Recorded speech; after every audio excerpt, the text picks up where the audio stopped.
যে হাদিসটা আমরা শুনছিলাম সে হাদিসে আল্লাহ রসুল সাল্লাল্লাহু আলাইহি ওয়াসাল্লাম অনেকগুলো কথাই বললেন।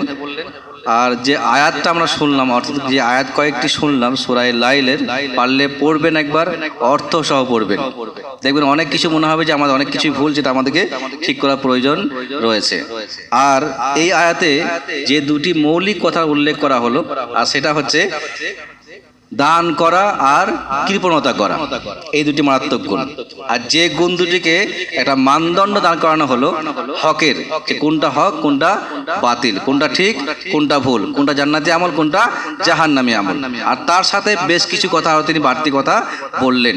তার মানে আপনি যেভাবেই দেখবেন, যে অ্যাঙ্গেল থেকেই নেবেন না কেন, যেমনটা রাত দিন সমান হতে পারে না, যেমনটা রাত দিন সমান নয়, ঠিক একইভাবে দান করা আর না করা সমান না। ঠিক তেমনি ইসলামকে মানা আর না মানা সমান নয়, তেমনি লা ইলাহা ইল্লাল্লাহকে বিশ্বাস করা আর না করা দুইটি সমান নয়। যার জন্য যদি আমাদেরকে মনে হয় যে আমরা ইসলামকে ভালোবাসি, ইসলামে থাকতে চাই, তাহলে অবশ্যই আমাদেরকে বিষয়টা নিয়ে নিঃসন্দেহে ভাবতে হবে, কিন্তু আমরা যেটা করছি ঠিক করছি কিনা। আমি আগে বলছি, আজকে আবারও মনে করে দিই যে আপনি যাই করছেন একটিবার হলেও বুকে হাত দিয়ে ভাববেন, একটা দিন হলে ভাবতে পারেন, আত্মসমীক্ষা করেন।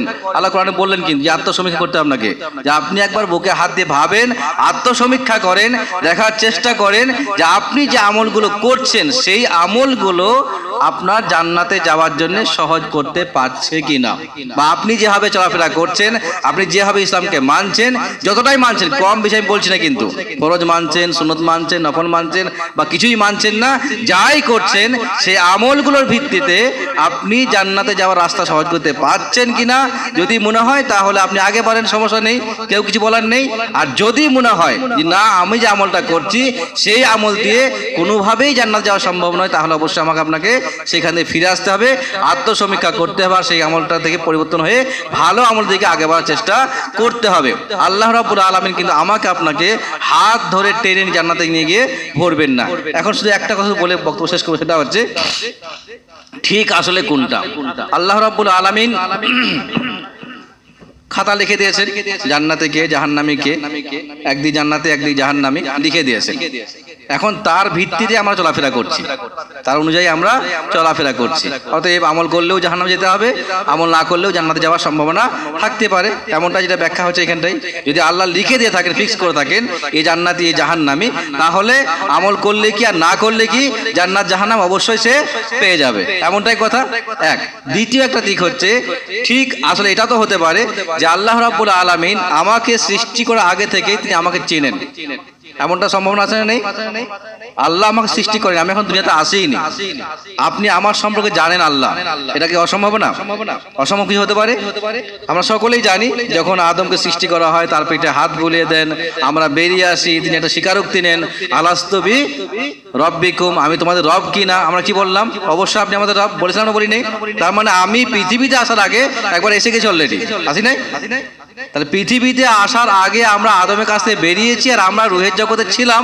এখন অনেকে আছে আবার তারা আসবে পৃথিবীতে, তাহলে আমরা অলরেডি এসে গেছিলাম, তারপরে আমরা আমাদের সময়ে পৃথিবীতে আসছি। কিন্তু রুহের জগৎ থেকে আমরা পৃথিবীতে আসছি আমাদের সময় অনুযায়ী, যখন আমার আসার সময় তখন আসছি আমি, এটাই বাস্তব দিক।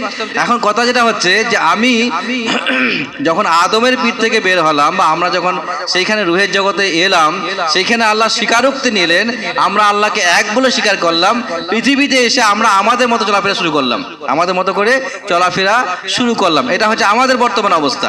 তার মানে আমি কবে পৃথিবীতে আসব, কখন আসতে পারি, সময়টা কি হতে পারে, সালটা কি হতে পারে, কতদিন থাকবো আমি, এসব আল্লাহ নিশ্চয়ই জ্ঞান রাখেন না? এটা হবে কি করে? নিশ্চয়ই জ্ঞান রাখেন। তো যে আল্লাহ রাব্বুল আলামিন আমাকে সৃষ্টি করলেন কয়েক হাজার বছর আগে, আর আমি পৃথিবীতে এলাম কয়েক হাজার বছর পরে, এটা জানতে পারলেন, সেই আল্লাহ রাব্বুল আলামিন আমি আগামীতে কি করতে পারি জানতে পারবেন না? কোনো অসম্ভব কিছু আছে? সম্পূর্ণ সম্ভাবনা আছে এটাই। তার মানে হচ্ছে এটা যে আল্লাহ প্রথমে আমাকে দেখলেন যে আমি কি করতে পারি, আগে দেখলেন যে আমি এই অবস্থায় যেতে কম বেশি আগে পেছে, হারাম হালাল সব বেঁচে কম বেশি করে আমি আগে বাড়ছি, আর তার ভিত্তিতে তিনি একটা লিখলেন যে এই এর যা পরিস্থিতি, অতএব এর ঠিকানা হওয়ার কথা কোথায়? জান্নাতে অথবা জাহান্নামে তিনি লিখলেন। তাহলে তিনি আমার গতিবিধি দেখে তিনি লিখলেন, তার উপরে আমার চলছি, এটা হচ্ছে বাস্তব দিক। অতএব আমাকে দেখে দেখে লেখা হয়েছে, এটাই সত্যি কথা। এখন আমি চলছি সে লেখার ভিত্তিতে। তাহলে প্রথমে আমাকে দেখা হয়, সহজ উদাহরণ দিয়ে বলি, এই যে বিল্ডিং মসজিদ, যেটা কাজ চলছে মসজিদ এখন আমাদের, আমরা সকলে জানি মসজিদটা একটা প্ল্যানিং করা হয়, ব্লুপ্রিন্ট তৈরি করা হয়। এখন সেখানে দেখানো হয় তো কোথায় পিলার হবে, কত রড দেওয়া হবে, কত মোটা পিলার হবে, কত লম্বা হবে, কত লোডিং ক্ষমতা হতে পারে, লিখে না সব লিখে দেয় তো। আগে লিখে দিল সবটাই, লিখে দিয়ে একটা বডি তৈরি করে দিলে মোটামুটি কেমন ডিজাইন তাও দেখিয়ে দিলে একটা আগেই, তখন বিল্ডিং শুরু হয়নি, কিন্তু ভিত কাটাই হয়নি, জমিটা কেনা হয়েছে, এই জমির উপরে এত বা এত জায়গার উপরে একটা মসজিদ হবে, তার এত বা এত একটা মসজিদ হবে। এখন তার ভিত্তিতে একটা ইঞ্জিনিয়ার সে মোটামুটি আপনাকে পুরো একটা ছবি আপনার সামনে দাঁড় করিয়ে দিল যে আপনি এইভাবে করেন তাহলে এটা হবে, আর সেই অনুযায়ী পুরো মসজিদ আপনি করছেন। ঠিক কোনটা আসলে, ঠিক কোনটা আসলে সেই মসজিদটা এইখানে এইভাবে হতে গেলে জায়গার পরিস্থিতির উপরে এত বা এত মসজিদ করা সম্ভব হতে পারে, আগে ইঞ্জিনিয়ার দেখলো। কিন্তু একটা ইঞ্জিনিয়ার সাধারণ একটা মানুষ, কিন্তু যতই জ্ঞানী হোক না কেন, একটা মানুষ, আল্লাহ সৃষ্টি। আল্লাহ কি বলেন, আমা উতিতুম মিনাল ইলমি ইল্লা কলিলা, তোমাদের খুব সামান্য জ্ঞান দেওয়া হয়েছে। এই সামান্য জ্ঞান নিয়ে আমরা একটা বিল্ডিং এর ফুল স্ট্রাকচার তৈরি করে দিচ্ছি, এটা পুরো একটা দেখিয়ে দিচ্ছি আপনার কি হতে পারে, আর সেই অনুযায়ী কাজও হচ্ছে, সমস্যা হচ্ছে না। তো আল্লাহ রাব্বুল আলামিন আমাকে আপনাকে সৃষ্টি করার আগে জানতে পারবেন আমি কি হতে পারি? জি, তাহলে আমি জান্নাতি কাজ করব নাকি জাহান্নামি কাজ করব, এটা আল্লাহ অবশ্যই জানেন। আর জানার ভিত্তিতে লিখছেন যে এর যা পরিস্থিতি হতে হবে, জান্নাত যাওয়ার অধিকার বেশি রাখে, এর যা আমলের অবস্থা, তাহলে এ জাহান্নামে যা পরিস্থিতি উপযুক্ত রাখে, অতএব একে জাহান্নামি করা হোক, একে জান্নাতি করা হোক। এখন সেই লিখার ওপরে আমরা কিন্তু চলছি। এখন আপনি সহজ উদাহরণ নেন দু একটি। আল্লাহ রাব্বুল আলামিন আমাকে আপনাকে মানুষ করলেন, নিয়ামত না একটা, বিরাট বড় রহমত একটা। এক, দু নম্বরে আমাকে আপনাকে যেখানে সেখানে পাঠিয়ে দিলেন না, একটা বিশেষ ঘরে পাঠান, যে ঘরটা হচ্ছে মুসলিম পরিবার, মুসলিম না? জি, আমাকে আপনাকে এমন একটা পরিবারে পাঠালেন যে পরিবারটা হচ্ছে মুসলিম পরিবার। তার মানে আপনার প্রতি আরেকটা দয়া আল্লাহ করলেন, কিন্তু যেহেতু আমাকে মানুষ করলেন, দু নম্বরে মুসলিম পরিবেশে পাঠালেন, আর ঠিক একইভাবে আরো একটা রহমত করলেন যে আপনাকে কোরআন এবং হাদিস শোনার মওকা দিলেন, বোঝার মওকা দিলেন, আর আপনাকে সেটাকে আমল করার তৌফিকও দিলেন। তার থেকে বড় নিয়ামত একটা দিলেন কি, যে আপনাকে সেটা মানার একটা সুযোগ করে দিলেন, একটা মসজিদ দিলেন যেখানে আপনি ইচ্ছা মতো আমল করতে পারেন, দিলেন না? এতগুলো আপনার উপরে দয়া করলেন আল্লাহ, রহমত করলেন, এতগুলো ইশারা দিলেন আমাকে আপনাকে জান্নাতি হওয়ার জন্যে। এরপরও যদি আমি আমল না করি, তার দায় কি আল্লাহ না আমার?